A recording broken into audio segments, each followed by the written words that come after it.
Isang palang araw sa inyong lahat, Luzon, Visayas at Mindanao, saan man kayo sulok ng mundo ay mag-ingat palagi mga kabayan. Dito na naman tayo sa Pasay, Manila Bay Reclamation Project upang mag-update. Dito tayo sa kabilang dulo mga kabayan.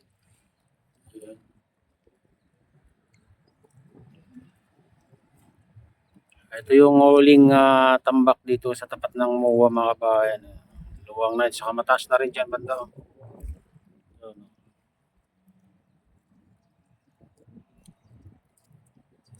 Taas dyan banda. May mga ano na rin, nakapasok na sasakyan na rin dyan mga kabayan.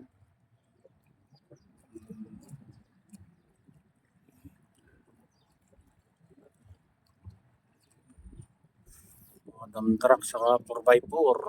Ayun, nandun sa taas.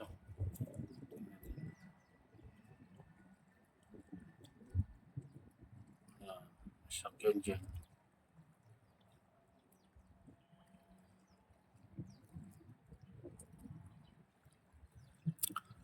Galing doon. Doon sa Jokno Street yung entrance. Galing dyan sa malaking island mga kabayan. Galing doon. Siguro tinambakan nila yung siwang dyan mga kabayan banda. Diretso na kaya nakapasok na yung mga sasakyan dyan.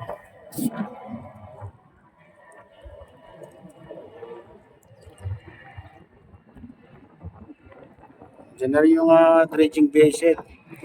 Baka hanggang dito tatanggalan ng yung bumabang mga kabayan, bumabang buhangin. Yan yan yung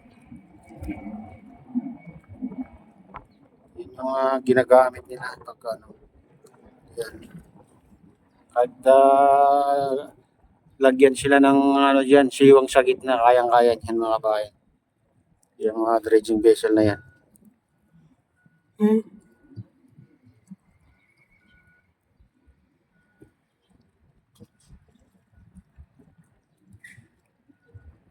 Ayan yung kabilang dulo. Yan naman yung malaking island. Sobrang laki yan mga kabayan. 360 hectares daw. Binili.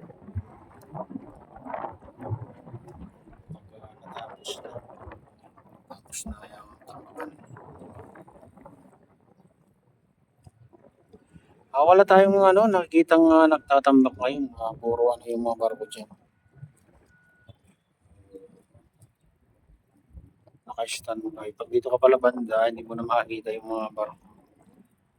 Dulo-dulo lang yung nakita mo. Taas ng bridge.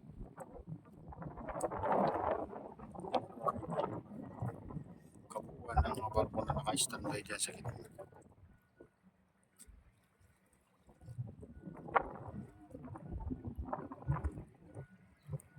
Mataas pala dito banda mga kabayan guys, dun sa kalagitnaan.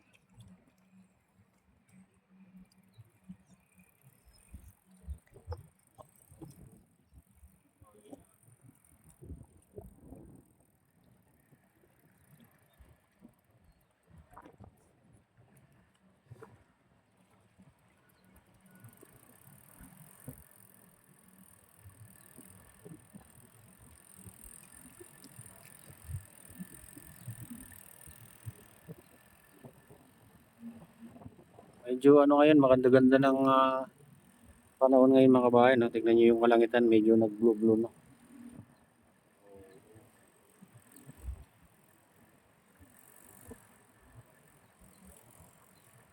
Sana wala nang bagyo.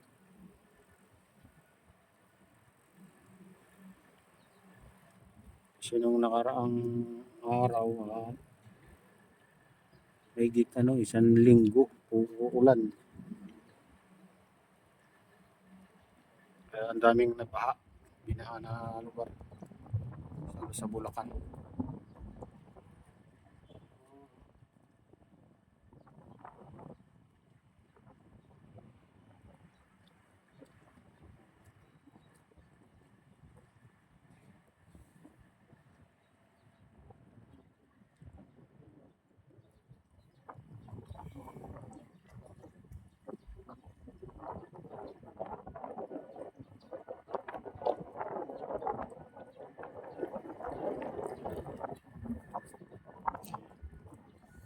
Dami rin napadpad na ano dito sa sihol ng ano mga kabayan.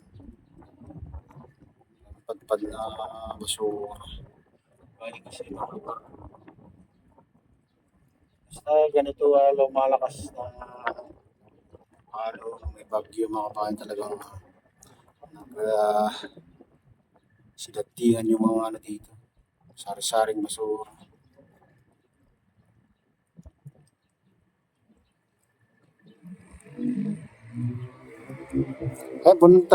Punta naman tayo dun. Tara, samahan niyo ako.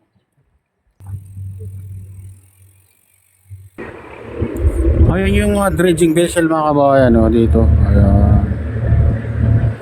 Pero walang ano dito, nagtatambak na ano.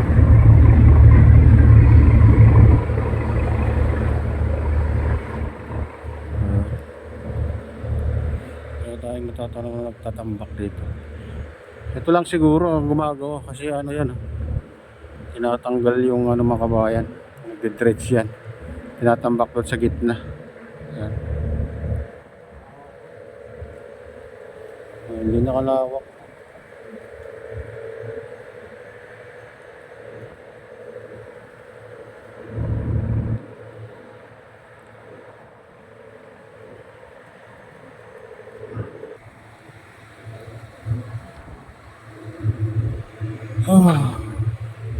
Ayan guys, kita nyo yung ano pagbababa dito.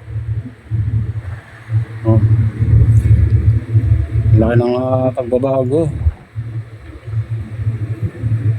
Parang nagkakarugtong na lahat itong isla na dito sa tapat ng MUA mga kabayan. Makita nyo.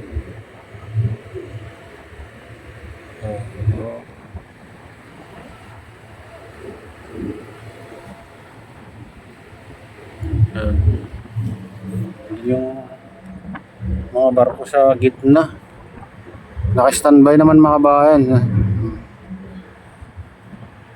Itong dredging vessel lang ang ano yata mga kabayan.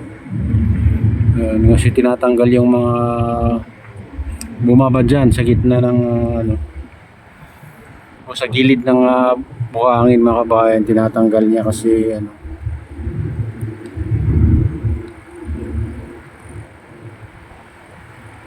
nadala ng alon kaya bumaba, kaya yung tinatanggal niya.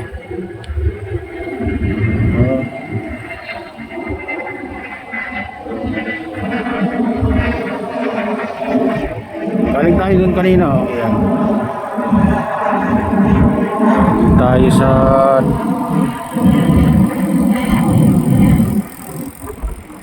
ito yung malalaking barko mga kabayan. Ang dami nila pero naka-standby. Siguro dahil malakas pa yung hangin kaya hindi pa sila nag-ooperate o buka ng buhangin itatambak. Ayan mga kabayan, ito na yung latest update dito sa Pasay Manila Bay Reclamation Project. At shoutout nga pala sa lahat ng OFW, mga immigrants sa ibang bansa. Shoutout sa inyong lahat. Shoutout din sa lahat ng vloggers. Shoutout din sa lahat ng sumusuporta sa aking YouTube channel. Sana hindi kayo magsawang sumuporta. Shoutout din sa lahat ng viewers, mga nag-like, silent subscribers, silent viewers, mga nagko-comment. Shoutout sa inyong lahat mga idol. Ayan, shoutout din kay Kuya Yu, kay Adeline, kay Kuya Rick, sa aking misis. Ayan, sa utol ko dyan. Sana luluway na si Nestor. Ayan.